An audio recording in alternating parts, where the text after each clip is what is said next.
na masyadong flirt, Kung sa maraming peklat na laging nakaminisert.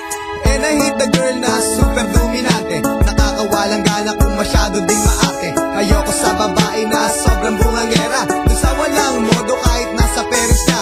Ayoko na sa'yo kung ikaw ay kiss and tell, pag iyong pinagkakalat ginawa natin sa motel. Kahit na maganda ka kung ikaw ay bobo, at kung ayaw mo kay target, Ayoko rin sa'yo.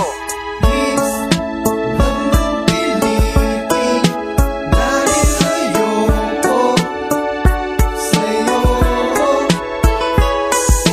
Sa kanyang ugali, ang masasabi ko lang, ayoko na sa'yo. Ayoko na sa'yo kung ang feeling mo'y sikat, kapag binibiro ay agad na uurat.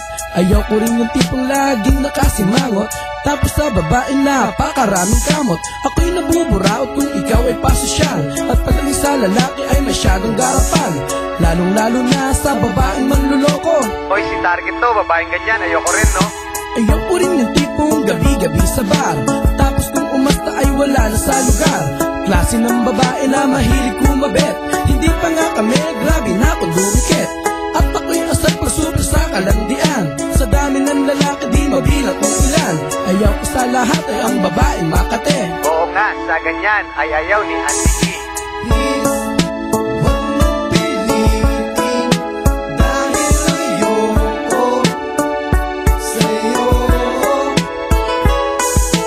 Sa kanyang ugali, ang masasabi ko lang, ayoko na sa'yo. Ayoko na sa'yo kapag di ka romantic, babaeng nandidedma at yung materialistic, and ayoko rin sa'yo kung ika'y nagpapanggap dun sa mga babaeng ayaw sa Tagalog rap. And then ayoko rin sa hindi na available, lalo masigit pag di kami compatible. And the worst of all, pagkatawa'y binibilad, binabastos na siya, natutuwa pa ang hitad. Tama na yan, target, pakinggan mo naman ako.